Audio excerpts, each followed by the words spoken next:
Welcome to American Education FM, everybody. I'm Dr. Sean Brooks. Well, hi there. Welcome back. I'll tell you what, I've got plenty of education stories here, lots of audio as well, and a few rants that I think are unfortunately highlighting a much larger generational problem that, of course, is going on right now with numerous generations, but certainly the younger generation. And we know that the brainwashing is happening with American youth and has been for quite some time, and this is part of the programming. Per usual, of course, I also have some jab-related things, but here's where I want to start. I want to start with the Maui fires in Hawaii. Ladies and gentlemen, it's pretty clear that these are directed energy weapons, and you cannot have trees standing next to buildings where the building is completely destroyed and demolished, and yet the tree is still standing and has leaves on it. This is beyond evident, I think. And of course, there are numerous individuals, and I'll put these videos again on my war video, but there are endless people, again, who are there, who are testifying to what they are seeing and what's going on and why it's happening the way that it's happening, and how the government has always wanted to control the land, but the land itself has been controlled by families and generations of families. And then, of course, with homes being destroyed the way that they've been, and even specified fires being set in very odd patterns, I'm just not sure it can get any more obvious that this is a direct energy weapon. They exist. And there's a particular website here where I want to take you to, and I'm not going to read through it. I'll let you do that. It's fantastic. It is titled The Marshall Report. So it is DianeMarshallReport.com. I recommend bouncing over there and checking it out. She does a great job of showing pictures and videos, describing psychological warfares, what they really mean, what their purpose is, how they are an actual thing, and of course are designed also for nefarious reasons, to trick people into believing that one thing is happening when something else is happening. And yeah, endless examples here, but most of it again has to do with Maui and what's going on at Maui. So again, even the people that live there have clearly said there was no hurricane, there were no winds. You can't have boats on fire in the water if there's not some direct energy weapon occurring. Again, why would a boat in the middle of the ocean be set on fire when it's off the land? How does that happen? And again, the trees next to buildings, and the plastic buckets next to buildings, and the fences, the wood fences next to buildings. The fence is fine, but the building is destroyed. It's pretty clear as to what's happening here. It's happened everywhere. It's happened in the United States, California, Canada. These direct energy weapons are real, and I would just encourage people to, again, look into that and learn what those are if you're unfamiliar. But again, this website is DianeMarshallReport.com, and I highly recommend bouncing over there and checking that out. Okay, right into education-related things. A couple of headlines here right off the top. This, of course, is a follow-up from a story from months ago now, but it had to do again with that black elementary student who shot the white female teacher in the stomach. He was 6 years old, of course, is not being charged with anything. And it's been stated here now that the boy told a staff member, apparently, he said, quote, "I did it." And then he admitted later on, and he said, quote, "I got my mom's gun last night." He said, "I shot that bitch dead," the boy allegedly said. A couple of things here just very quickly. Again, he didn't kill her, thank God, but he of course, again, isn't being charged, and he should see the inside of a jail. There's no doubt about that. I don't care how young a person is. They should be inside of a jail for committing a crime. With that said, she is suing the school district, and she will most certainly win. There's no doubt about that. Her career is over. But fortunately, again, she's not dead, and she's going to make it. Either way, this is going to traumatize her the rest of her life, and the fact that the kid is getting off scot-free is, well, I think, a much larger problem. I fully understand, too, and I think that it's worth mentioning again, that if the roles were reversed in any way, and this were a white student who had shot a black teacher, they'd probably throw the book at him. Again, I'm making an assumption here, but it's possibly a safe assumption. I fully understand again that they're using his age as the excuse and saying, well, he's 6. There's nothing we can do. We can't prosecute a 6-year-old, but you can put him in juvenile detention. I mean, that can happen. He can be under close supervision. Of course, he's not allowed back into the school, you have to assume, but either way, it really does make you wonder. If the shoe was on the other foot, would the outcome be completely different? But there was this also, which I think is worth mentioning too, because again, fortunately, the right thing did happen in this particular case. This is Conroe ISD employee, it says, is out of a job as video of attack on student makes the rounds. Now, again, this is a black male employee. He was on the bus at the front of the bus, and a large white student approaches him. I'm not sure what was going on before the recording or even after the recording, but either way, almost immediately, without even laying a hand on the black employee, the white student is attacked by the black employee and is hit over the head with some kind of I don't know what it was, some kind of a thing, like a lanyard or something. Either way, the white kid falls to the ground and is lying there sort of in disbelief, I think, as to what's going on. And then the black teacher again is threatening him and saying, don't put your hands on me, blah, blah, blah. And it didn't look like he touched him at all. Either way, the white kid stands up and starts to walk back toward the back of the bus where the kid is filming. And you can clearly see that he has a laceration on the right side of his head where he was struck by the teacher or the school employee. Again, I don't know exactly what position they held. Either way, this is an interesting dynamic too, because this is one of those things that happens within the environment with regularity where the teacher will attack a student, and it does happen unprovoked. I mean, endless videos of this, of course, existing on the internet, and numerous instances of it occurring that never make their way to the internet, but students are wise to witness such an event and then encourage their peer, the minor in the situation, the student, to not hit the teacher back. Because in almost every situation, of course, the teacher is criminally charged and fired. And then, of course, they lose their certification and they're out of the business completely. That's what the person suggested on the bus who was actually doing the filming. He said, don't hit him, don't hit him. He's going to lose his job. He's going to get fired. Don't hit him. And the white kid, again, showed a lot of restraint. Again, I don't know what happened after the filming, because you just see the brief physical altercation. But either way, it is something that takes place with regularity. In fact, there are plenty of teachers who will egg on a student, and plenty of students who will egg on a teacher for the sole purpose of getting a reaction out of a teacher, in particular a physical reaction, in the effort of, again, catching it on a cell phone in order to get the teacher fired. This teacher clearly had it coming. There's no doubt about that. And I'm certainly not making any excuses for him. He doesn't belong anywhere in the business. I mean, nobody belongs in the business. But he certainly doesn't. He's a child abuser. Yeah. And again, race-related, maybe. Little aggression there, brought up as a result of different races going toe-to-toe, possibly.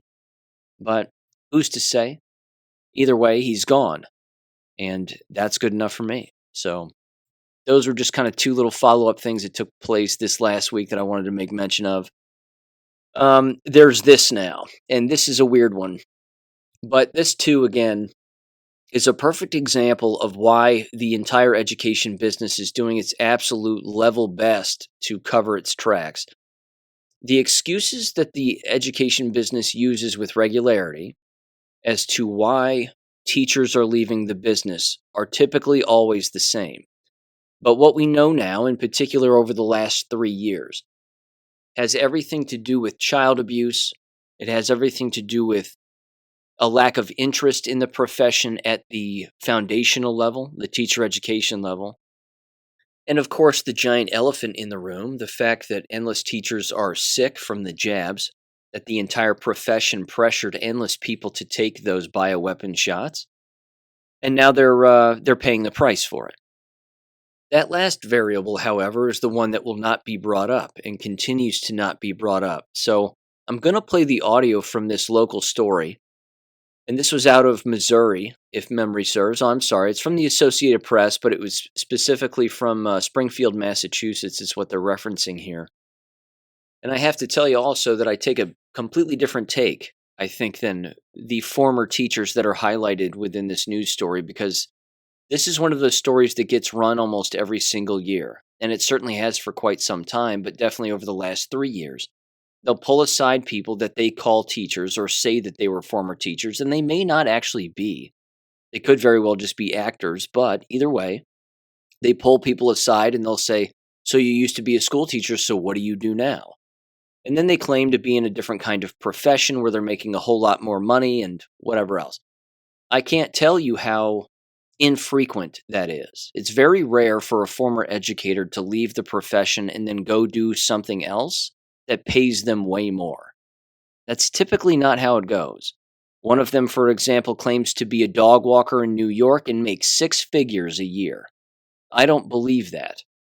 Another person highlighted in this story, which you'll hear, she claims that, again, she was a school teacher, now she's a flight attendant, and she enjoys it even more and makes even more money as a flight attendant. Sorry. I can't think of a worse job right now than being a flight attendant. And again, it's possible she makes more. I'm not doubting that, but it being a happier job, I don't think so. And then the other person claims, again, that he and his wife are, well, I don't know what they are, anti-education consultants, or they try to help former educators find work in other professions. Again, I'm not saying that that can't happen. I'm certain that it does, but I just know for a fact that the news runs these stories with regularity because, again, they don't want people to just think that former school teachers just disappear out of nowhere.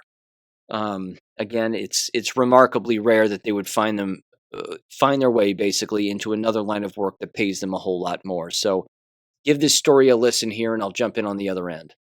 They lead the drills against active shooters, even get shot by students themselves. This was not an accidental shooting. And deal with a whole lot of bad behavior. They know they're not going to be given after-school detention. They're not going to be suspended. Yet teachers have their own unique reasons for calling it quits. Teaching no longer felt like a safe environment. It just becomes such a beatdown that you feel like you can't keep up. This is what I'm going to do to make myself happier. Michael Josephs left his teaching position at a private school in New York's financial district for a job in dog walking. I was in a classroom with no windows, so it was nice to be outside, and if I was having a tough moment, I could breathe and look around and remind myself I'm out on a walk, I'm in the park, I have light, I'm near the water. And that's relaxing. His business, Parkside Pups in Brooklyn, not only affords him time in the fresh air, but it comes with a raise from $50,000 to six figures. To be totally honest, I love doing this. The lack of support from home is tremendous. Barbara Burke left teaching after 11 years in Texas classrooms. Many states seeing even more severe shortages in staffing, like the Southeast and Wisconsin. What role you're going to be for the day? Are you counselor? Are you therapist? Do you just get to be a teacher? Are you the copy repairman? The burnout so great, Burke initially took a pay cut to be a flight attendant, a profession also known to be frenetic. A lot of the teaching skills carry over to the airplane very smoothly. It's amazing how the looks still communicate the same messages. There's very little upper mobility in teaching. Former teacher Zach Long knows how eager some educators are to leave the classroom. After they both resigned, he and his wife started their life after teaching consulting business to help others hang up the gradebook. Teachers in our group have been physically assaulted by a student or a parent. We've had teachers who've been poisoned by students. We have teachers whose mental health and physical health have been deteriorating because of the long hours and the stress. Pay, long hours, lack of support, and student behavior, all cited as reasons for resigning, walking away from a profession that was once so loved. We're doing really well, and the company's gotten huge. The wave's been created, and I'm riding it. Seeing that little spark of when they get something and it clicks, that's greatly missed. And the money factor is significant. Barbara Brooks says she now makes more as a flight attendant and doesn't have to work summers at a golf course. Now, along with all the vacant positions, researchers say about 163,000 positions have now been filled by underqualified teachers. Nicole. Oh, yeah, that's not good. Okay. Nancy, thank you for that. I have no doubt that a lot of what was said there is accurate. I'm certain of that. But again, at its foundation, and really it is a foundational issue, is that the entire environment is based on lies. It's based on constant lies. And then the policies, of course, that accompany those lies, and then the manipulation that accompanies the policy, and the inconsistency, and the this, that, and the other. It is not an accountable environment. And as a result, if you don't have an environment that is holding individuals accountable for doing the wrong thing, while again discouraging individuals from doing the right thing, that right there creates the disconnect that causes a massive disinterest, and then, of course, the mental and emotional decline of the people who work within the environment. I've been over that at length. It too, of course, stretches into another issue, which I'll bring up a little later, when it comes to, for example, Dr. Tenpenny recently having her medical license suspended, is that the profession itself, in particular in education, they do not care what degrees you have. They do not care what you have learned. They do not care what you do know. They don't care. They don't even care what you've read or what you read or what you've written and what is important to you. If that were true, and they, in diversity, quote unquote, was really the thing that they cared about, they would ask you these things in an interview, but they don't. You're not going to enter a K12 environment today and have them ask you any of those kinds of questions about those kinds of subjects. They won't do it. They don't care about the individual school teacher. They don't care about individualism. They care about collectivity. They want everybody to be the same because they are communist by design. That's the entire point. I know I've been repetitive on that, and I know that you all know that already. But that's not going away. And these individuals getting out of the profession, again, it's not burnout. It's a complete disconnect from reality. That continues to be the problem. The people who remain in the business are, again, as I've said before on numerous occasions, the most brainwashed. And I'm talking about the classroom teachers themselves within these environments. If they knew the truth about numerous subjects, they would tell it to their students because their conscience would kick in. In particular, if what they learn about the very subject matter that they teach, if they come to grips with the fact that what they were taught as students when the teacher was younger was fraudulent and not accurate, they would have no choice but to tell the truth.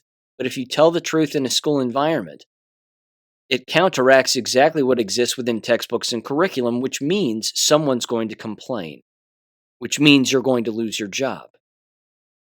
It is an environment that props up lying more so than most environments. Yes, the medical profession, we know that, and lawyers and, endless other lines of work, but it really is the foundational problem of it being an environment that perpetuates lies and wants people to work in those environments who, again, don't know any better. Because the moment you know better, well, they don't want you around anymore. So that's why that's just another example as to why the business is going to cease to exist in the future, and it's happening right now. Again, you heard her say hundreds of thousands, or well over 100,000 vacancies exist nationwide, and this is just according to one person. I'm sure it's way worse than that. And at the exact same time, they're saying that they're filling those positions with people who are not qualified. Well, what does that mean, not qualified? As far as government is concerned, qualification simply means you're a certified teacher and you have a heartbeat. As long as you're alive and you have that teeny little piece of paper that says you can teach in that state as a licensed certified educator, that's all they're really interested in. You don't even have to speak fluent English to get hired as an American school teacher. That's the state of affairs. And again, this is not a winning business model. It just isn't. Now, as it turns out, the article itself is a whole lot more descriptive and a lot longer than the video that I just played. They'll reference Sandy Hook and they'll say, well, the Sandy Hook thing took a toll on me. And just seeing all these school shootings just really takes a toll. And then we have to do all these shooting drills and we don't like it and XYZ. They have no idea they're being lied to. No one died at Sandy Hook. I've been over that. No one died in most of these school shootings. They're all fake. They're all scripts. But they do whatever they can to get the public to believe it, and they want the area schools around them to believe it. They want endless schools across the nation to believe it. I mean, the Sandy Hook thing itself was such a monster when it came to school policy. That right there changed everything. It changed everything. I mean, by that point, the vast majority of schools already had security cameras. But isn't it funny that at Sandy Hook, there were no security cameras? Well, what school back then didn't have security cameras? Again, I taught in FEMA trailers when I first started being a school teacher. We had security cameras in FEMA trailers. But Sandy Hook Elementary didn't have their internet hooked up and they didn't have security cameras? Why is that? Because it wasn't a school. It was a book depository. They just held school supplies in there. Again, there were no students in there. The whole thing was fake. But this is the problem, is that people don't think about these things and they don't investigate on their own and they don't look into it and they just blindly believe what's on their TV, and then the impact that has on their mental and emotional frame, in particular, as a school teacher, as an employee, and consistently going back into that environment, it's like sandpaper on the brain and sandpaper on the soul. It's just going to wear them away and wear them down. And yeah, it doesn't surprise me. The last 3 years alone should have done it. Again, I've beat this horse to death. Look how many people just abuse children over the last 3 years. School-sanctioned abuse. It's completely allowed now. Completely allowed. That leads me to this, actually. And this is a piece of audio that I want to play that I personally think is remarkably disturbing for a variety of reasons. The lying, of course, that's gone on within the school environment, as we know, has a direct impact on the actions and behaviors and mental and emotional frame of mind of the minor and of the American child. The mind of the American child is being destroyed. And unfortunately, and this is a big unfortunate thing, is that you can destroy the mind of a child and the child has no idea that their mind is being broken. Much like all of us who are born into this matrix, we have to learn to unplug ourselves from that matrix. And if we don't, we're not going to make it. The audio that I'm going to play here is from the most recent local school board meeting during the public comments section, where a sophomore, I believe she's a sophomore in high school comes up to the microphone and she starts to complain about the reduction of particular programs that she has enjoyed as a student, like talented and gifted programs and STEM programs and all this other nonsense. And I'll get into why, again, those programs are complete and utter horseshit a little bit later.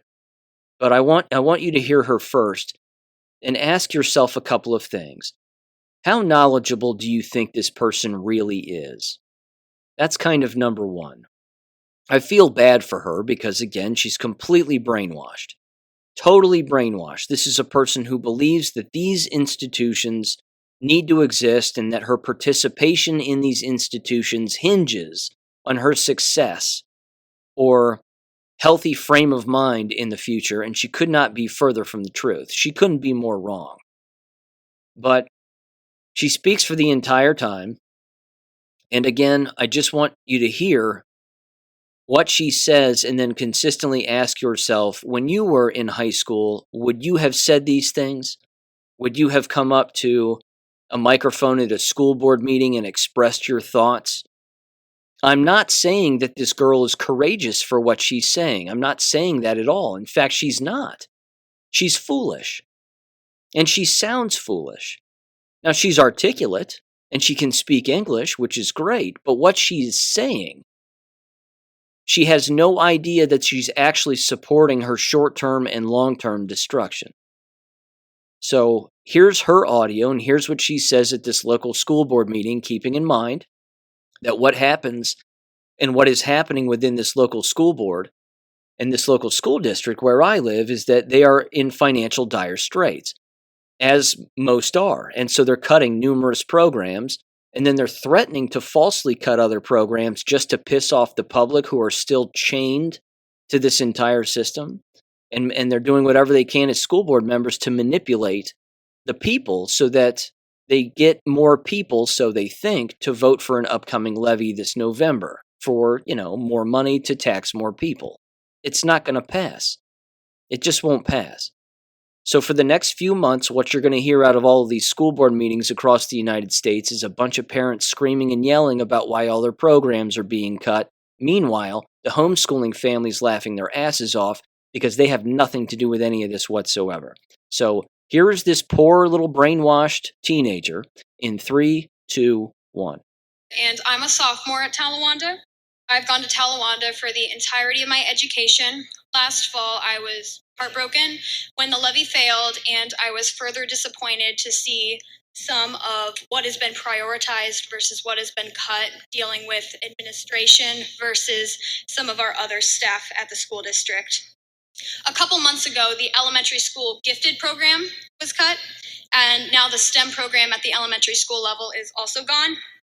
I know a lot of kids who really benefited from both of those programs, including my siblings and myself when I was younger.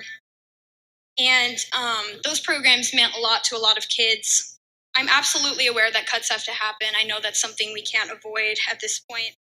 But what I'm confused about is why we're cutting so much staff that is working directly with the kids, doing so much hands-on work with them, and why the administration that is directly above those positions is tending to stay the exact same. We are paying a gifted coordinator when our entire gifted staff at the elementary school level is gone. We've lost some incredible educators like Mr. Heilman, who was working directly with the kids. Another example is our sports teams. We've seen a cut of an entire sports team, the field hockey team, causing us to lose 25 female athletes. I'm a member of the cross-country team. This week I have to pay to play like the people on all the other sports teams. I understand that that is part of the cuts, but we're asking families to pay hundreds of dollars for their kids to play a sport, and we're not being informed 100% about what all of that money is going to specifically. However, the athletic director position has not been changed at all. The salary is still the same. The job is remaining the same, while our coaches, who are working directly with us every day, every week, and putting in so much of their time, don't have the promise that their job as a coach won't be cut and that our team won't be cut at some point in time. And there's still other things that we're seeing. Counselors at the elementary level, we have cut so many that we only have one for all 3 schools, all 1,500 kids. The French classes at the high school are going to leave. We're seeing the possibility of gym, music, and art leaving at the elementary level. And it's really sad that we keep prioritizing certain administrative positions over the other positions at the school and making sure that those salaries remain the same while some coaches, teachers that are working directly with us on a daily basis don't have that same promise of a job and a salary that stays consistent, because they're the ones that teach us, guide us, work with us, and help us every year, every week, every day. 10 seconds, Katie. And yet it seems like they're still the first ones on the chopping block when there's something to cut. Thank you so much. Again, there's a lot here. In all seriousness, there's a lot here. So I'm going to do my best to kind of go through this. Again, first of all, when was the last time you heard, again, in particular when we were younger, when did you hear a school-age student say, I was heartbroken that the levy didn't pass? I mean, nobody says that. No one says that.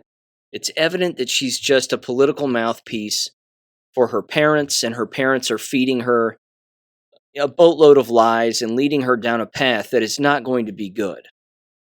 She, of course, makes mention of talented and gifted programs and how they have helped her and her brothers and sisters or whatever and some of her friends, and she's sad that that's going away at the elementary level. Same thing with the STEM program and blah, blah, blah. Let me break those two particular things down first. And this is something that young student has no idea about. Not to mention, of course, she's old enough to read and write. You know my take on that. And she's running for the cross-country team, and frankly, well, if she's jabbed, she has no business running at all. But with all of that aside, let me focus in a little bit on the STEM and talented and gifted program. And this is not a leap, ladies and gentlemen. This is truly in the same tree of corruption and manipulation that exists within the world, and people have a very hard time wrapping their head around this. When we went to school, there were no STEAM, STEM, STEAM Plus, XYZ programs. They didn't exist. And they didn't have to exist. They truly didn't. Same thing again with talented and gifted programs. They didn't exist either. You were either in the mainstream courses you would occasionally be offered if you qualified for a college prep course, quote unquote, and that didn't prep anybody for anything, certainly not college and college coursework, let alone anything else in college that goes on. But the talented and gifted programs and the STEM and STEAM and whatever the hell they want to call them programs, what that girl doesn't understand and many parents don't understand is those programs are branches on the tree of feminism. If feminism is the entire tree, just for the sake of argument here, those are the branches. The STEM program was developed to throw and shove and push down women into the science field and potentially the engineering field and the medical field. Now, if anybody's done any reading about women in these fields, they tend to be what political persuasion, basically. They're not Republicans. They're not conservatives. They tend to be hard left. Now, one of the reasons for that is because when they consume their time with the sciences, and we need more women in the sciences, again, anybody saying that, that's the offshoot of feminism, because that was the whole purpose of feminism. Feminism was created in a boardroom by the Rockefellers for the purpose of taxing women in the workforce and driving a wedge between them, husbands, the nuclear family, having children, and being a homemaker. All of that should make sense, because that's what's been going on for quite some time. Hell, it happened with my generation and earlier generations too. But these young generations, that wedge is there. It's destroyed the mind of American youth, in particular girls, to where they grow up not wanting to be homemakers. I want that to sit with everybody for a minute. A woman who does not want to get married to a real man wants to work 9 to 5, like that movie, 9 to 5, right? With Dolly Parton and who was it? Lily Tomlin and, Jane Fonda, I think. Yeah. You know, the three of them. We're hardworking women. We don't need men around. We can just do it ourselves, and we'll run the company ourselves, and we'll take out that misogynistic asshole and blah, blah, blah. And we'll show him, and we'll turn the company on its head, and we'll run this whole thing ourselves. Those women were unmarried, no children, and were miserable. They were miserable. This high school girl is going to grow up being a ball-busting, hard left-wing, unmarried, barren, childless, miserable person. And I understand that someone would hear that and say, geez, Sean, that's harsh. No, it isn't. This is the programming that's going on with girls these days. Let me give you another example on the opposite end of that spectrum. My own mother. My mother was a school teacher, but wanted to be a mother.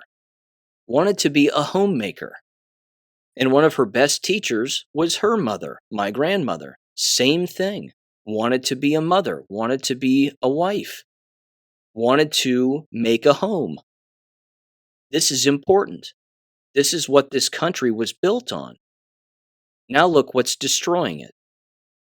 The absence of nuclear families divorce being normalized, abortion being encouraged, relationships being trivialized and materialized.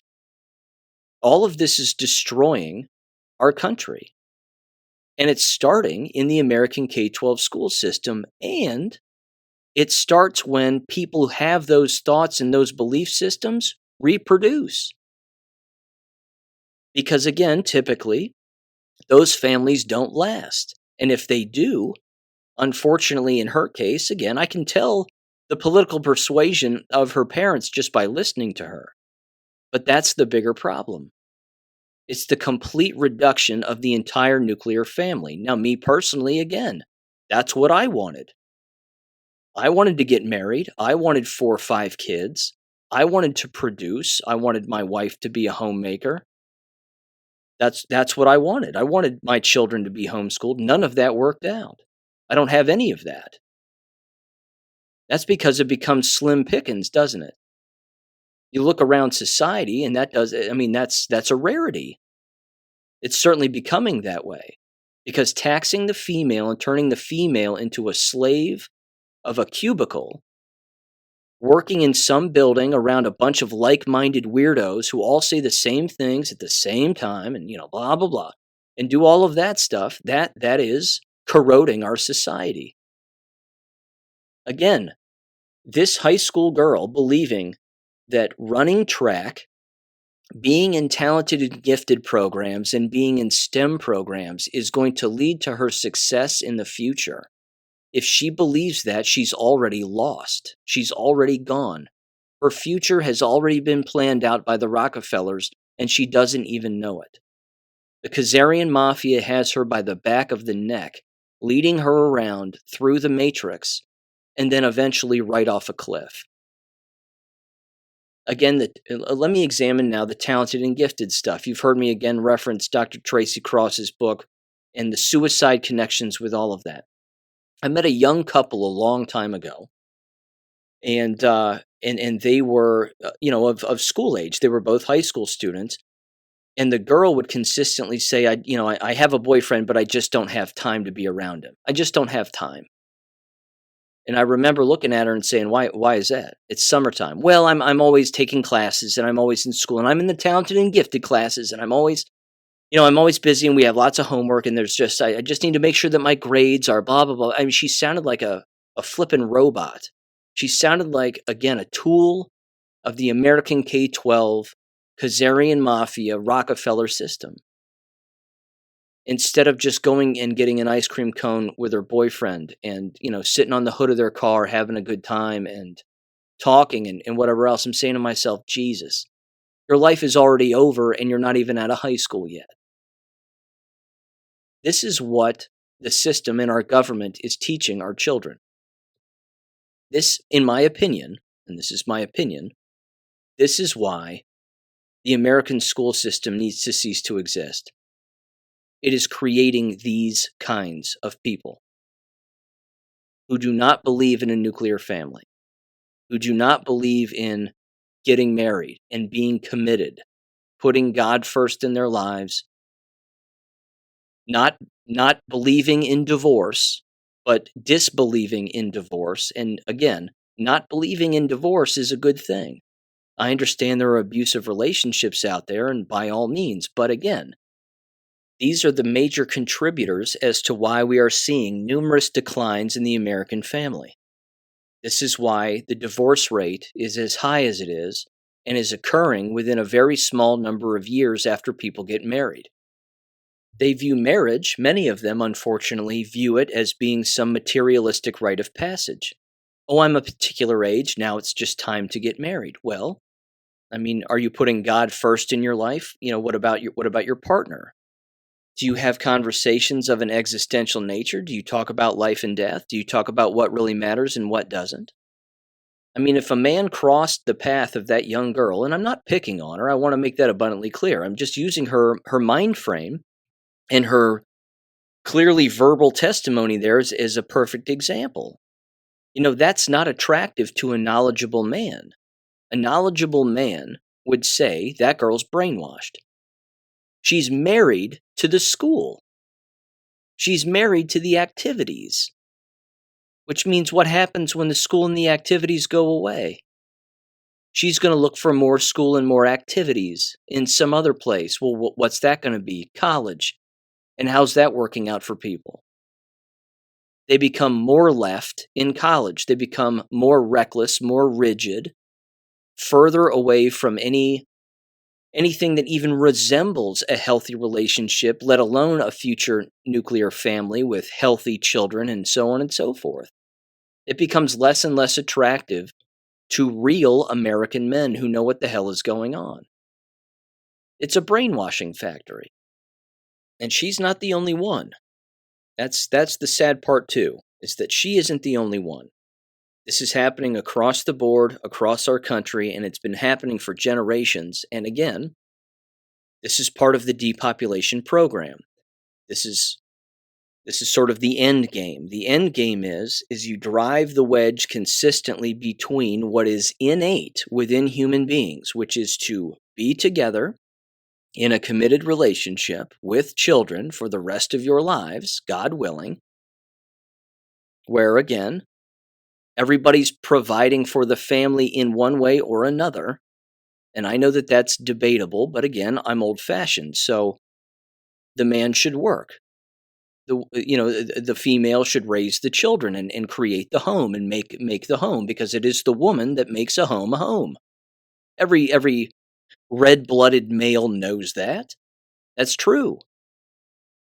But with that said, again, her mind frame is not one that's going to lead down that path. Her mind frame is going to be one of disappointment, destruction, overworking herself where she doesn't have to, and certainly overworking herself with things that she deems important that frankly are not. Again, I could also do this.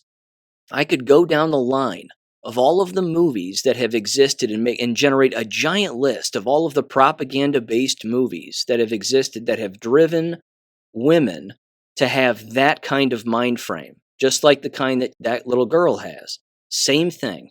There have been endless movies over the course of time. Again, the commercials alone would indicate, of course, numerous horrible things that are happening in society and the destruction of bloodlines and families and all of that stuff. We know that. But this dates way back, way back.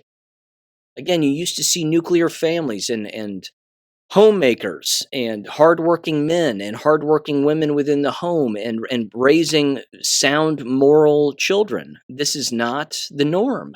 This is becoming not the norm. Again, that little girl needs to go home. She needs to basically get off of the internet, or at least learn how to utilize the internet for good reasons. She needs to start reading books. She needs to homeschool herself because, again, she can clearly do it. She's competent. She doesn't know what she's talking about, politically speaking, but she's competent. She can read and write. She's literate. But she has to understand that she's being manipulated. I've been in this system my whole life. I've been in this school district my whole life. Well, what does that mean? What does that qualify her for? The only thing it qualifies a person for now is being brainwashed from cradle to grave. Certainly from grade 5 through grade 12. My point here is this, again, there is a much larger picture and a much larger scheme at play. That's not a stretch. I hope that what I said makes sense. Because the STEM programs, the tag programs, the overworking, the false emphasis on it being important, and oh God, I have to have it on a resume, and if it's not on a college application, what will I do with myself? Well, they'll hang themselves because that's what lots of them do because they turn out to be crazy. But these are branches on a larger branch or tree of itself that would certainly be feminism, and feminism is a tree in the field of depopulation. End of story. Again, the word feminism was created by the Rockefellers in a boardroom designed to manipulate women. And it worked, didn't it?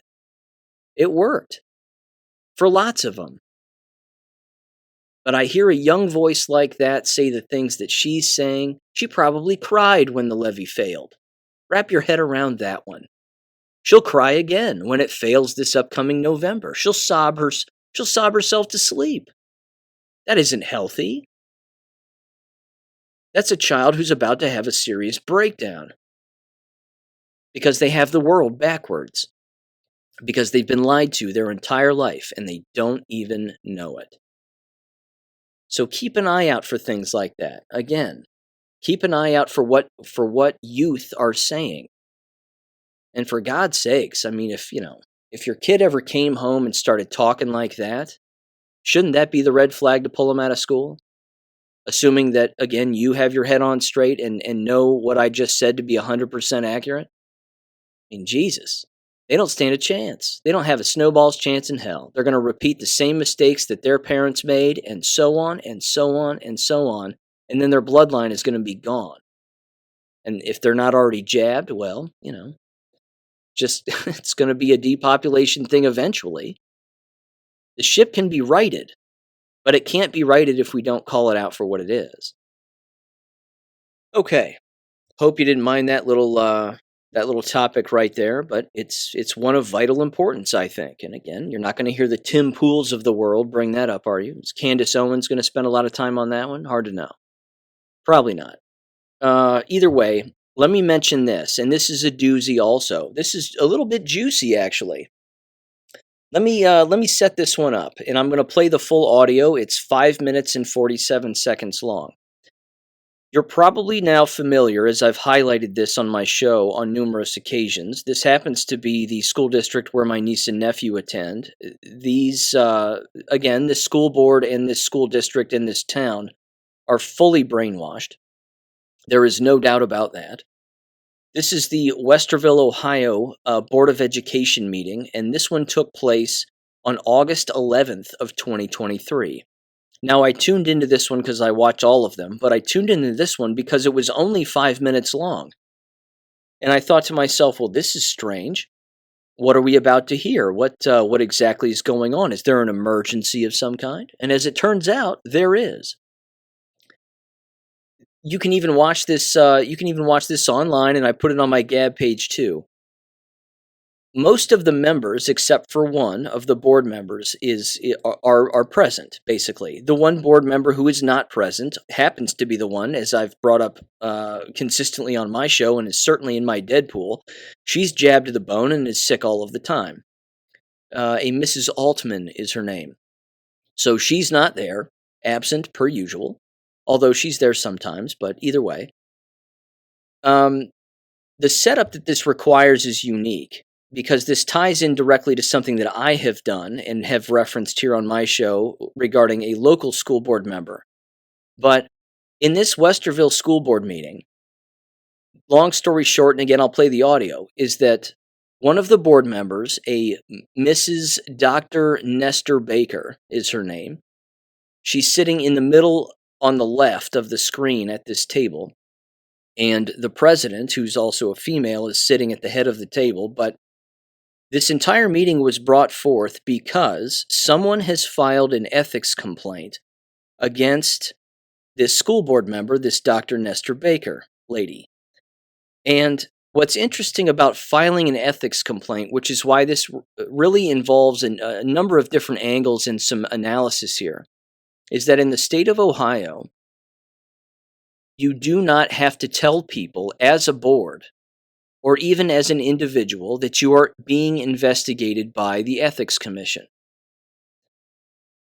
The Ethics Commission doesn't even have to tell anybody that you're being investigated except for the person who's actually being investigated. They, of course, have to let that person know. And then the person who's being investigated by the Ethics Commission will usually lawyer up and get a lawyer and make sure that their ducks are in a row and whatever has been alleged is one way or another. Either way, and again, I'm going to play the audio first and then bounce in at the end, but there's an interesting thing here that takes place is they claim that they're all about transparency and they want to talk about transparency, and they bring up the fact that Dr. Nestor Baker has both voted for and abstained from voting regarding her own daughter who works in the school district. So there have been votes that have involved her daughter, whether it be, again, a different move from building to building or a contract or a position or whatever it is, that there are times when she has abstained from those votes, but then there are times when, as the mother of an employee on the school board, and again, school board members vote for these kinds of things, whether to approve contracts, pay raises, things of that nature, excuse me, is that she actually voted for those things regarding her daughter specifically. That's a big no-no. That's a big no-no. Yes, it's nepotism, no doubt about it, but it is a big no-no. You cannot do that. She should have abstained from every single vote every single time. Again, my take on nepotism is so harsh that I don't think that if you're related to anybody, you should be working in the same building, let alone the same district. And I don't even think married people should be working in the same district. I really don't. Because in essence, it'll back up on them in one way or another, and certainly can, because it's a blackmailing tool. I mean, imagine one spouse working in a school district and being evaluated one way, and then their other spouse is evaluated completely different. What if they work in the same building? I mean, I've mentioned these stories before. I used to work with married couples who were in the same buildings. I used to work with individuals who dated each other in the same building. I frankly thought it was a bit strange. That's my opinion. But if there's no law against it, so be it. But nepotism can breed serious corruption, without a doubt. And the point is that this Nestor Baker gal who sits on the board isn't bright enough to understand that she doesn't have the right, and it's against the law, it's a felony, as you'll hear in a minute, to actually vote for your own family member or vote for a contract approval or a pay raise. Now, this takes a twist. And here's the twist, and this is an odd one too. At the end, when Nestor Baker describes the situation and says, I've lawyered up and I'm going to let the process take its place and blah, blah, blah, across the table is a Mrs. Meyer. This is the gaunt-looking woman who, again, is always railing on the Ohio legislature and all the moves that they make, and you can tell that she doesn't like them. But she's railing on them consistently, but in a moment where where none of these school board members have to say anything except for the Dr. Nestor Baker gal, this Mrs. Meyer chimes in and looks her in the face and basically says, I'm glad we're being transparent. And you'll hear her say it. She says it better than I am, but she says, like, when immoral behavior takes place, we have to deal with it and call it out and whatever. The second she says that, the Nestor Baker gal looks at her just with daggers for eyeballs, as if to say, how could you embarrass me like that? How could you possibly say that? What the hell is the matter with you? Which brings in this level of analysis here. Given the fact that Ohio ethics commissions don't have to tell anybody that anybody's being investigated except for the person being investigated, okay? Sometimes they'll tell a board president, sometimes they won't. It begs the question, who brought this to the board's attention? Was it Nestor Baker who brought this to the board's attention because she said, hey, look, let's get together and have a meeting and we'll redo some of the votes and I'll abstain from some of the past votes that I participated in, and we'll try to rewrite history as best we can. Yes, I'm being investigated, but I can't speak about it any further than that, blah, blah, blah. Or did a parent on the outside or someone more vigilant, and it wasn't me, I wish I'd have caught this, but I haven't been watching their school board meetings since 2008, so I'm unfamiliar with this, but did a parent or someone who is way more vigilant than even they on the school board pay attention to this and know that this was an ethics violation and bring it to someone else's attention who exists on the school board? To then have either that person or that other citizen file the complaint. Because the lesson here is this: they're all liberals on this board, they're all jabbed, and they're all brainwashed, clearly, that goes without saying, but the liberal snake always eats its own tail. Always. They will always throw each other right under the bus just to curry favor with a few more people. And they have no idea, again, that they're all in the same boat, which means when they do that, their own boat is sinking also. But this is remarkable. So I'm just going to play the audio here. I'll jump in at the end. I pretty much set up and said the entire thing, but give this a listen very quick because, again, it's very unusual that a school district would make such a thing public, but they're trying to get out in front of it because why? Because somebody's going to talk about it on social media, because they don't want an evening news related story to get out there, and they want to somehow get in front of it and try to clean it up as quickly as they can. Again, you should see the faces of everybody in this room. They all look embarrassed, like they don't want to be there. It's astounding. So here's that audio in 3, 2, 1. Okay, we do not have any public comments this morning, which takes us to personnel consent agenda. And I would like to take a couple minutes just to explain why we're here and what we're voting on this morning.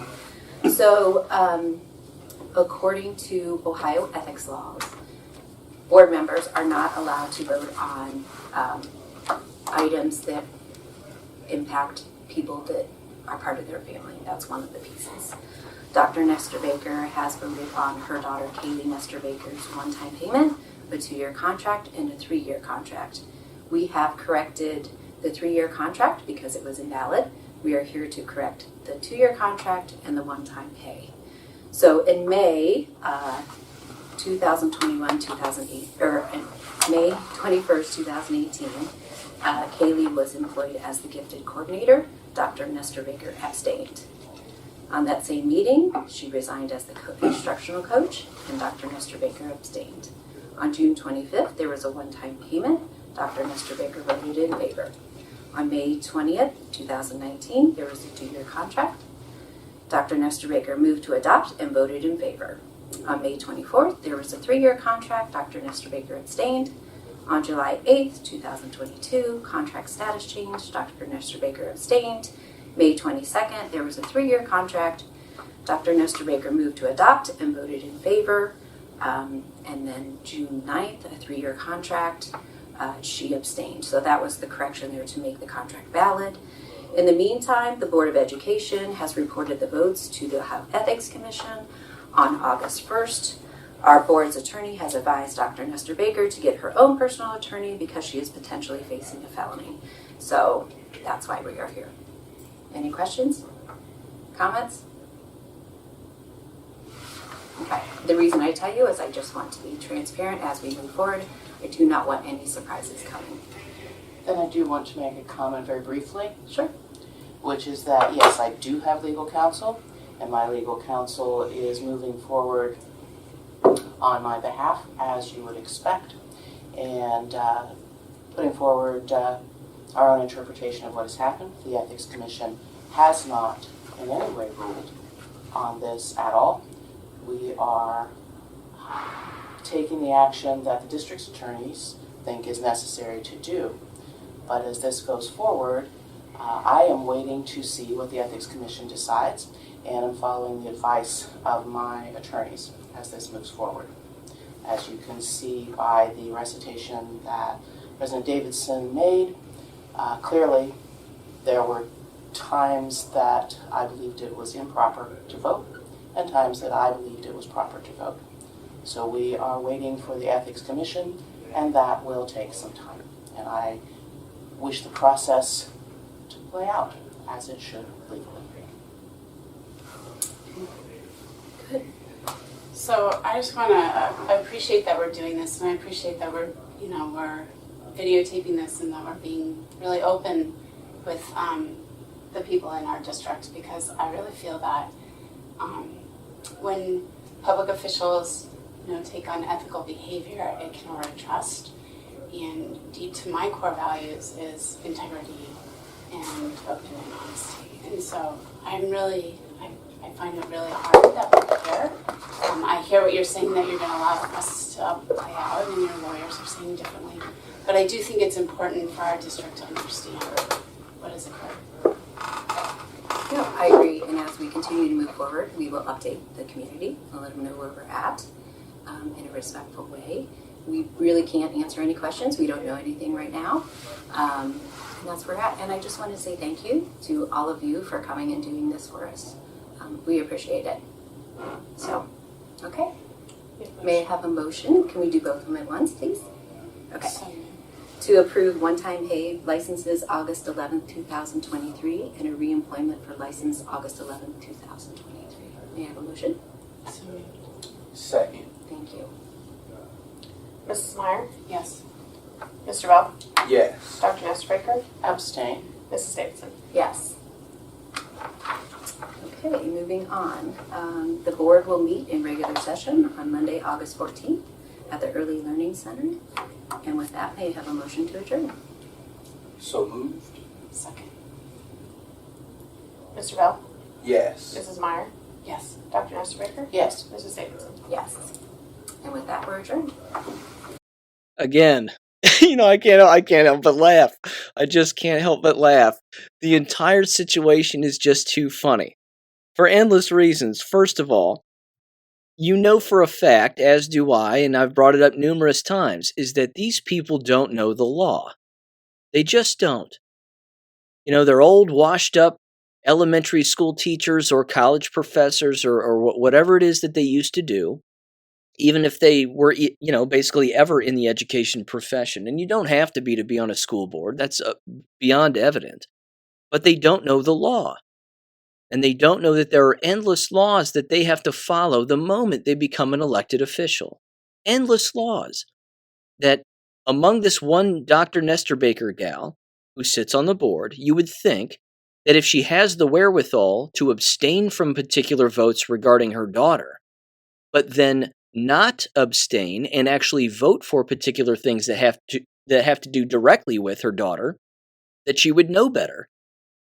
I mean, you can't do both. You even heard her say it. She openly says, there were moments when I thought I should abstain and not vote for things regarding my daughter, and then there were things that I thought I should. Well, it doesn't matter. You can't do both. You can't do both of those things. Anything that has anything to do with any family member or person that you have to say there's a conflict of interest. Therefore, I'm abstaining. And you can even say that. You could say, I'm sorry, there's a conflict of interest, which is why I'm going to abstain from this vote. It's very safe play. It's a very safe and legal thing to do. In fact, that's the most ethical thing to do. But she didn't do it. And she openly admitted that she didn't do it. So there's all of that. There's also this element, again.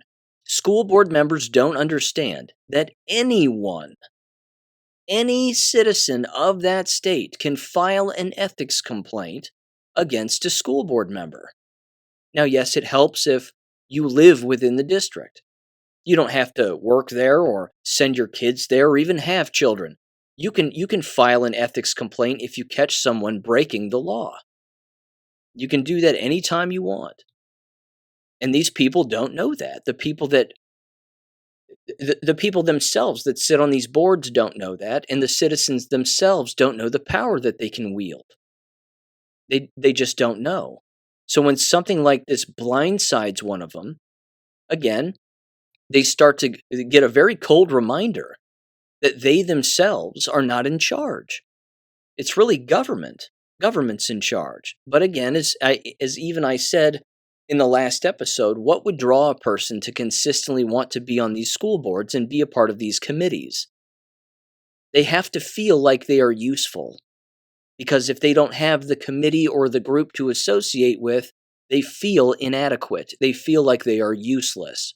Because, let's be frank, they are useless. So they just have to consistently associate with these things for which they were once so closely affiliated with, and they can't let it go. Now, with that said, too, this is a school board that does pay itself. During the COVID pandemic nonsense, they actually snuck in a vote to pay themselves and to compensate themselves. They, of course, all voted for it because who wouldn't? If you're getting all that COVID cash and, well, you can scrape a little off the top for yourselves for a vote, then congratulations, you're now paying yourself. How much do they get paid? I have no idea. Could be $5,000, could be less than 10. I'm not sure. Per year for sitting on sitting on their school board, but either way, it's absolutely outrageous. Again, the hypocrisy of knowing when she should and should not vote, but did anyway. They're not the sharpest knives in the drawer. But the comment at the end from the other board member, just throwing her under the bus like that, classic. Absolutely classic. And the Dr. Nestor Baker gal, once that other board member made those comments, she looked pissed. Just pissed. Like, how could you turn your back on me? We're in this together. We're all on the same side. See? She's getting a cold, hard lesson in the fact that there are no sides. And when it comes to throwing people under the bus, you'd better believe the group will always get rid of the weak link. Now, here's what will happen with the Ethics Commission. It's a variety of things.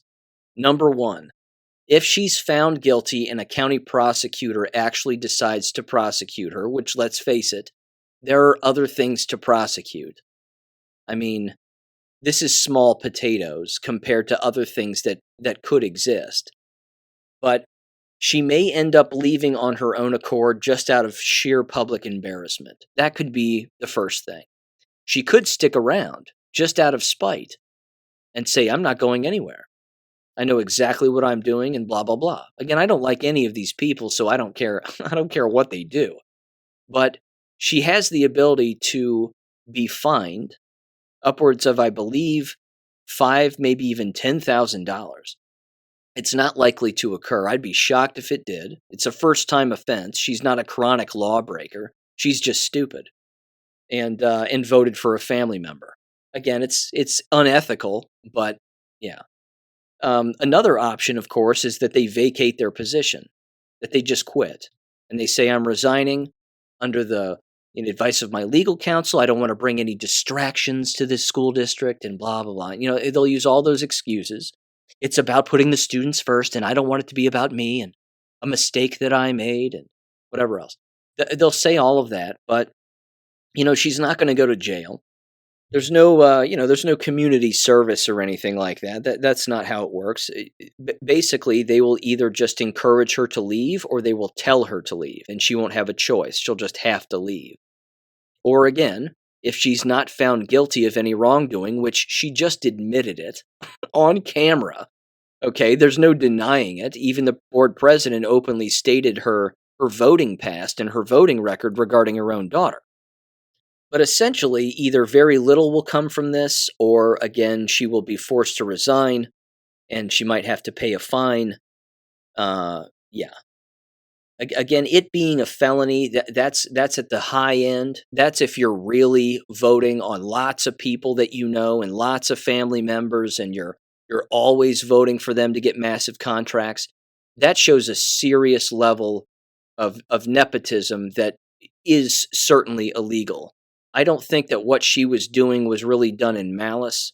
I'm sure her daughter was qualified, but at the same time, her daughter was going to get hired anyway, even with a no vote, or even with an abstention. If she just said, no, I abstain from this vote, whatever else, her daughter would have been hired anyway. So the question now is how much is this going to wear on her? Again, will she resign as a result of embarrassment, or will she be told to resign from either the people around her and be pressured, or will the ethics board themselves say, hey, look, hit the bricks. You made a bad call here, but it's time for you to go. And again, it also begs the question, is this a political matter? Was she interested in running for school board in the future and people didn't want her to? So now this is being used as leverage against her and as a sort of a blackmail tool, as if to say, we've got you now. We've got you on this. We're going to bring this up. If you ever thought you were going to run again for school board, well, think again, because that's not going to happen. But again, it shows the nefarious nature of the inner workings of the business, but also the outside influence that can exist too. And again, I understand that somebody listening to this would say, well, it's not that big a deal. I don't care. I'm telling you, that is ubiquitous across the entire business. That is the business in a nutshell. They all claim they're all ethical.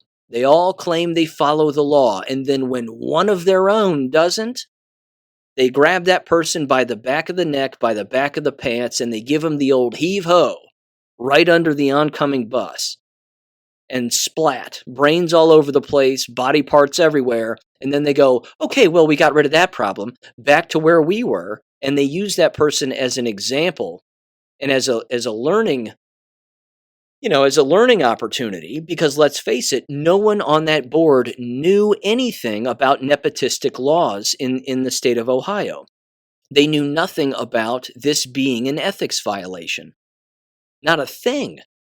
But now all of a sudden they're all experts on it. It's astounding. Again, it's hilarious because it could have been any of them theoretically, but it wasn't. It was this one woman, and now they're making an example and saying that they're holier than thou and unethical behavior has no place here and all this other shit. It's ridiculous. It's just ridiculous. So, I don't know. The board meeting is this week, too, which is going to be funny because I'm going to watch that one. I'm telling you. If you're going to watch TV, and I don't, but if you're going to watch TV, this is the television to watch. This stuff is juicy. I think it's better than a soap opera. Juicy stuff. And speaking of juicy things, get a load of this. Cicely sent this my way. This is from Santa Fe, New Mexico. And it is titled, A Private School in Santa Fe is Closing for the 23-24 school year. Why is that? Well, let's give this a listen, and then I'll dive in and read this article, including the statement that was sent to parents. Now, I'm going to give you a guess. What are they not going to say is a reason as to why the school is closing? What could it be? In 3, 2, 1. Scrambling to find a new school for their kids after learning that the Santa Fe Waldorf School is closing. As News 13's Carla Sosa explains, parents are frustrated with the last-minute announcement. 140 kids are out of school, and they can't, they have weeks to find a new one. The clock is ticking for parents like Jeff to find a new school to send their kids to this fall. Jeff's son was ready to start kindergarten at the Santa Fe Waldorf School in just 2 weeks, but at the last minute he learned the school is not opening this year. So yeah, it was really upsetting news that we found out at the 11th hour, and we were kind of forced to sit on our hands for the whole weekend. And it was really upsetting and heartbreaking. Parents got an email from Santa Fe Waldorf School Board of Trustees saying due to unexpectedly low enrollment and because tuition is their main revenue source, they will not open for the 2023-2024 school year. It just contained a lot of information about how they don't have money for the school to continue because they can't meet payroll. And they offered no recommendations or help for other schools that were enrolling at the time. On top of that, Jeff says he's still waiting for a refund on their tuition. We only paid for a month, and we were out $2,500. Jeff is disappointed in the school. It could have been handled with much more care, but says they will turn their attention to finding a new school. We went toward a couple of schools yesterday. We're touring a couple of schools today. And everybody has been so accommodating. Carla Sosa, KRQE, News 13. Now, we did reach out to the school to ask why they closed. They say there were a few reasons like post-COVID inflation and the competition of new local charter schools. We have the full statement at alwaysonkrqe.com. COVID inflation. There's a new one. COVID inflation. What next? Monkeys falling out of the sky? Is that going to be the excuse that they use? I mean, I understand, again, families not wanting to pay into a private school, in particular nowadays, and they just want to go to a charter school that's free. Or they want to go back to a public school, or heaven forbid, they actually homeschool their children and create the best and the brightest. But either way, ladies and gentlemen, the jab is the element and the variable and the thread that runs through all of this. And they're not saying a single thing. It's not just low enrollment. You don't have enough people working the job anymore. That's kind of a problem. Not to mention, take this into account, private school in New Mexico. I bet they were mask wearers, which means what'd they all do after the mask? Squirt, squirt, squirt. Probably took them all, didn't they? I bet they did. I bet it's not working out too well either. But they're not going to say that. Again, image protection and covering up the truth is priority numero uno for American schools. It does not matter if it's public, private, or charter. The homeschooling family has nothing to hide. They have no political agendas. Well, some of them do, I'm sure. Teaching Billy that he needs to cut his genitals off and pretend to be a girl. I mean, that happens in the homeschooling environment. Of course, among the crazy people, but you get what I'm saying.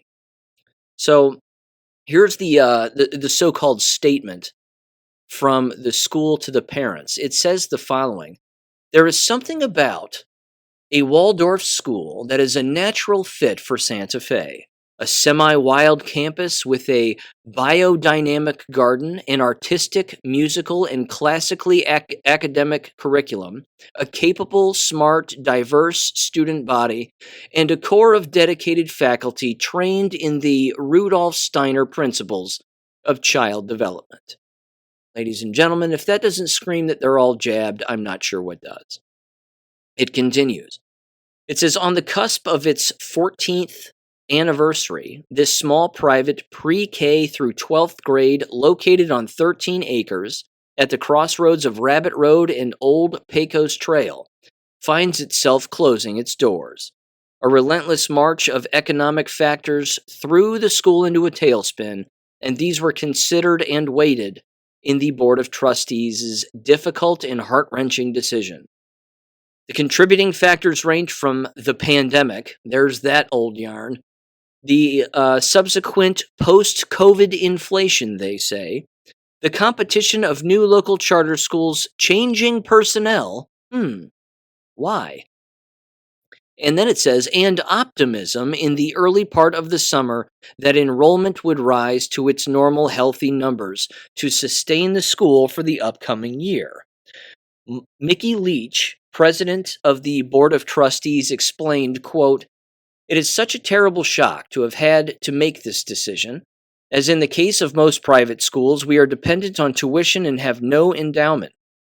To address the low enrollment numbers, we begin with measures such as reducing staff, combining classes, and other budget cuts. But as enrollment continued to decline over the summer, it was clear that those measures were not enough to sustain operations. We are painfully aware that closing so close, it says, to the school year is distressing. Well, it's not distressing for people who, know about homeschooling and have children who can read and write and teach themselves and know about Abeka.com and 1,000 other things. Either way, I digress. It continues. It says, but we couldn't in good conscience begin the school year knowing that we could not pay our employees. This decision is devastating to the faculty, our families, and our students, especially those who moved to Santa Fe specifically for a Waldorf education. Yes, I'm sure. It does continue, actually. There's multiple paragraphs, so I got to keep going because, well, they don't quit. They don't quit here. It says Fletcher Lathrop, if I'm saying that right, probably not, the school's woodworking teacher and a founding faculty member from the school's inception in 1983, added, quote, this is a watershed moment. What we've done is build a Waldorf foundation for a core of amazing students and a wonderful community of faculty and parents. Fletcher is one of 2 faculty members on the Board of Trustees. He is beloved by students and colleagues. It says one hallmark of a SFWS student is that they look you in the eye when talking. They listen. They are engaged and open-minded and creative and resourceful, and I bet they're jabbed, which is also why you don't have enrollment quite the way it used to be. And, of course, with a solid foundation in world history and culture. They are taught in a way to foster confidence, intuition, and consciousness. Enlivening the mind, as well as the will, compassion, and imagination by using movement, art, and academics is the cornerstone to Waldorf education. Wow, don't they just think highly of themselves? The constant backpatting as the doors are being locked up behind them. Amazing. Santa Fe Waldorf School alumni have attended Stanford, Wesleyan, Middlebury, Rhode Island School of Design, Berkeley School of Music, among other centers of higher learning. Noses up in the air. Our Waldorf graduates have gone on to obtain master's degrees and PhDs. Some have gone into astrophysics. Well, of course they have. Space shuttle nonsense. All that fake NASA stuff. Engineering, medicine, there you go. Law, finance, public administration, library science, and culinary, performing, and fine arts. Some live and work overseas even. Ooh, super important. Said no one ever. Some have returned to Santa Fe to local jobs, even to work at the Waldorf School. Laura Hitt said, quote, "As an alum and board member, I'm deeply saddened that our school won't be able to educate children this year. The Santa Fe Waldorf School was a formative part of my life and continues to be close to my heart. I remain optimistic about a future iteration of a Waldorf school in our town." Communications Director Janine Pearson. Good God. It's the jabs. It's just the jabs. It's the lower interest. It's the lack of legal qualified people who want to be school teachers, and it's the jabs. It can't get clearer, but they aren't going to say it because it implies direct fault. They are to blame for their own collapse. They will always be to blame for their own collapse. There's no avoiding it. Speaking of jabs, couple of headlines here. Pilots who are jabbed continue to drop. There were a couple of stories this past week. One flight from one place to Tokyo or something, London to Tokyo. Pilot dropped. Another flight, again, pilots dropping. It continues to occur. High school basketball player, star dead at 17 after collapsing during a workout. Caleb White.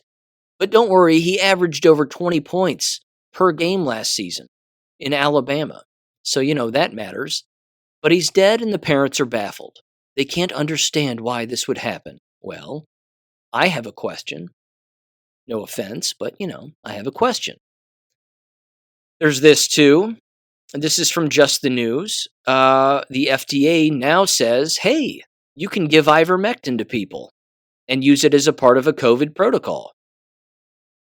How many people has the FDA killed since saying don't use ivermectin and having pharmacists and doctors not prescribe ivermectin, to only have people try to find ivermectin on the black market on the internet without a prescription and sometimes with, to obtain it to save their life, the life of their friends, family members, and oops, just like that, the FDA now says, ivermectin's allowed, you can ask for ivermectin and your doctor will give it to you.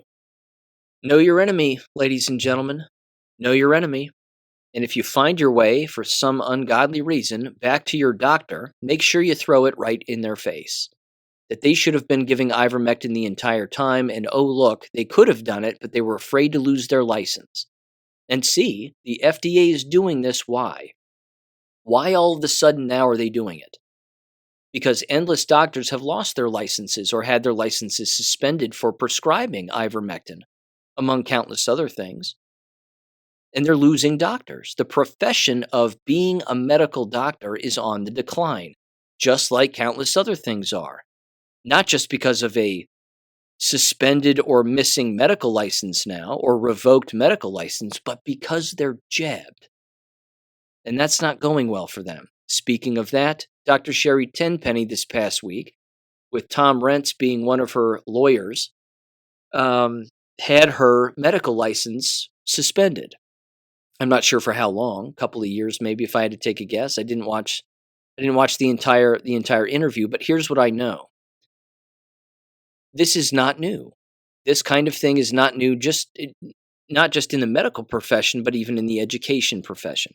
Suspending a license because you do what is right. Ladies and gentlemen, you're listening to the voice of a guy who had his license suspended in Florida for doing the right thing and doesn't have one in Ohio for doing the right thing. This is not a new thing. This is not a new game. that these government bureaucrats play. That's why they don't care what you've done. They don't care the lives you've saved. They don't care about the things that you know. They don't ask you these things because they don't want to know. Because it makes them look dumb, makes them look like they're useless paper pushers, which they are. But the licensure and the certification always is held above the head of the person who holds it, because that's the key. And if you don't have it anymore, well, you're out of a job. That's the way that goes. But listening to Tenpenny talk about it again, bless her heart, but she sounds rather naive. I don't know why they would do this. I just don't know why they would do this. I mean, is it because I spoke out about, the shots and I stood up for what people were? Well, yeah. It's all that. It's all that. You were doing the right thing. And they don't have to do what's right. And they don't have to do what's constitutionally sound. Again, they were complaining about, her and Tom Rentz were complaining about due process. I didn't get to face my accuser. I didn't get to figure out who filed a complaint against me. Sherry, Dr. Tenpenny, with all due respect, everyone on the left of the proverbial aisle in the state of Ohio probably filed a complaint against you.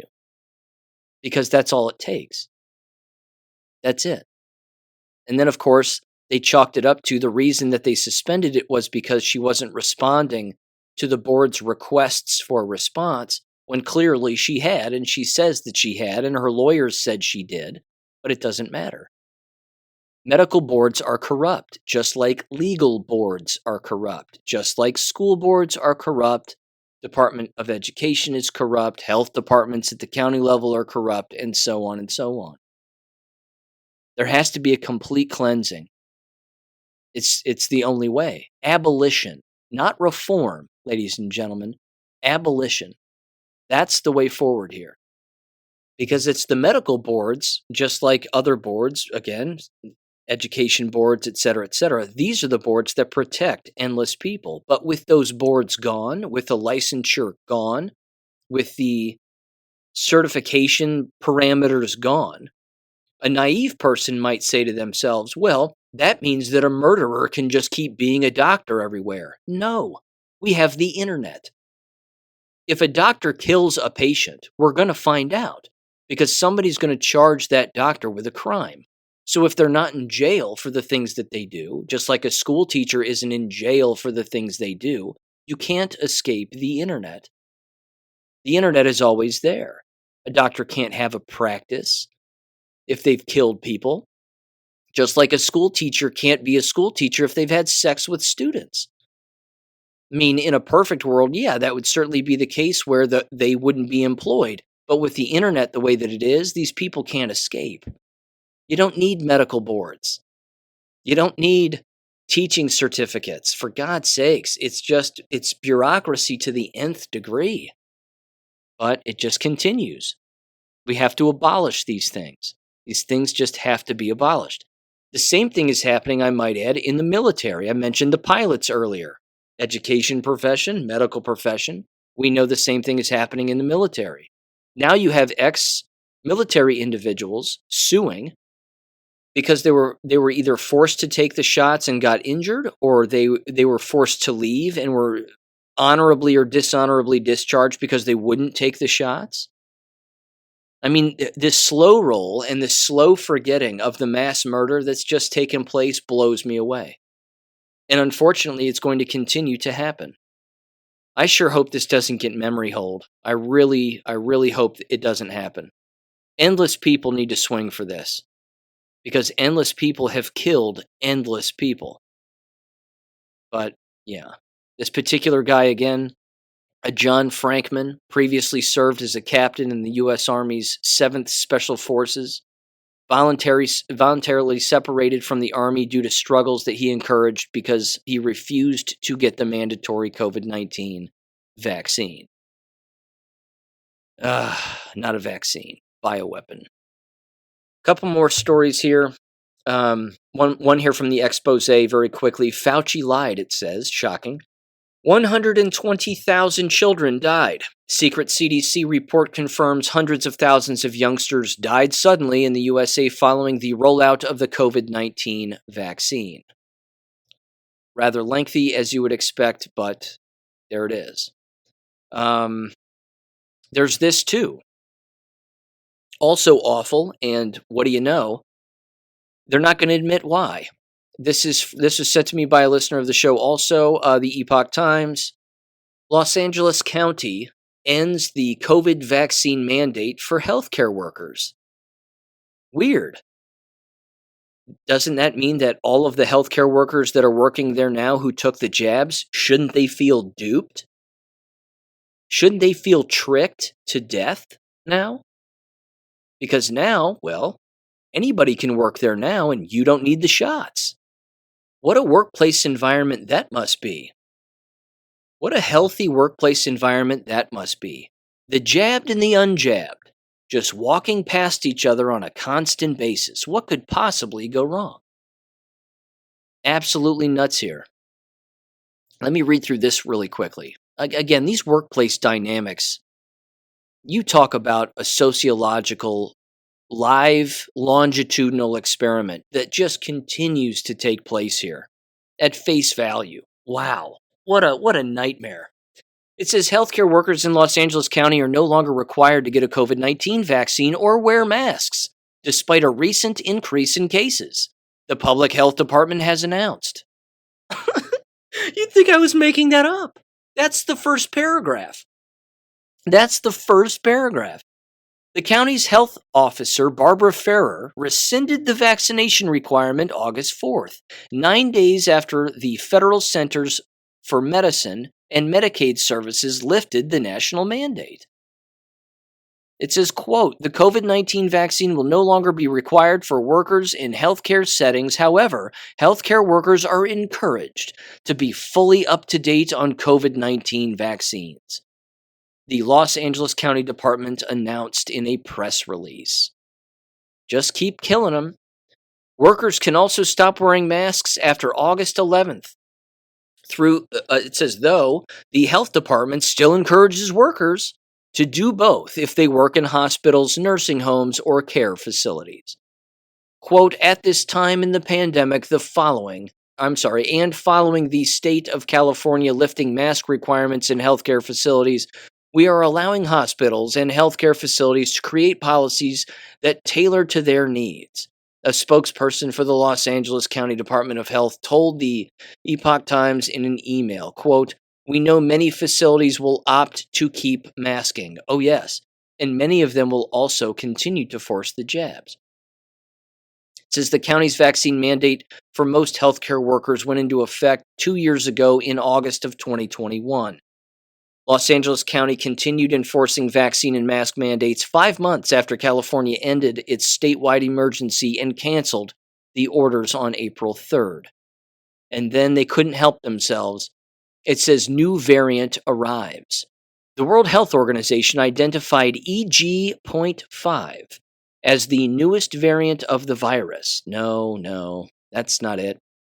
With China and the United States reporting the most cases of the strain.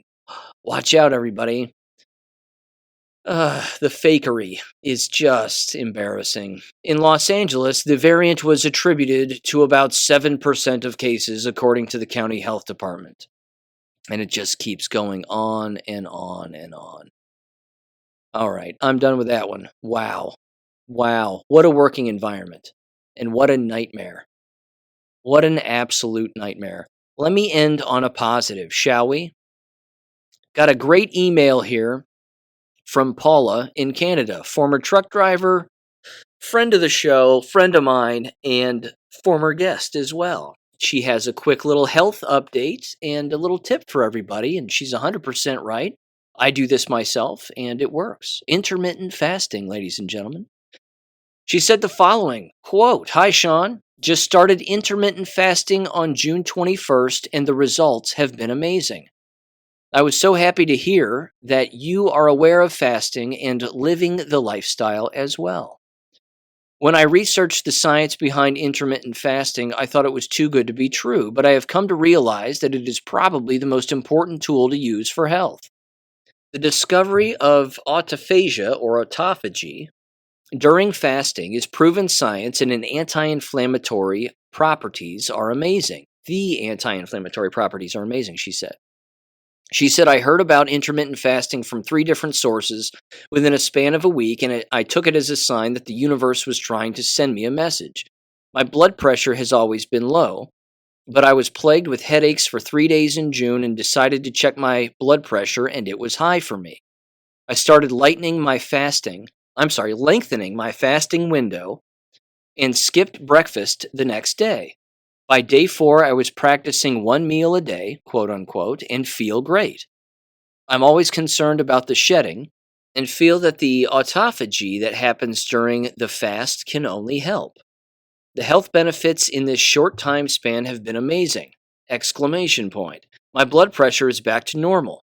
My headaches are gone. My plantar fasciitis in my left foot is gone. My allergies are almost completely gone. My sleep is now amazing, and I have lost weight, 8 pounds, already without being hungry. My husband has been on blood pressure medicine for 20 years and has had to stop taking it. He was plagued with inflammation in his knees and ankle to the point where he struggled to use the steps without pain. Within 4 days, he realized that he was using the stairs normally without pain and has lost 10 pounds as well. That's awesome. She continued and said, I'm 58 years old and he's 66, and we truly believe that this is the easiest way to fight aging and stay young. Super good news, without a doubt. That is awesome.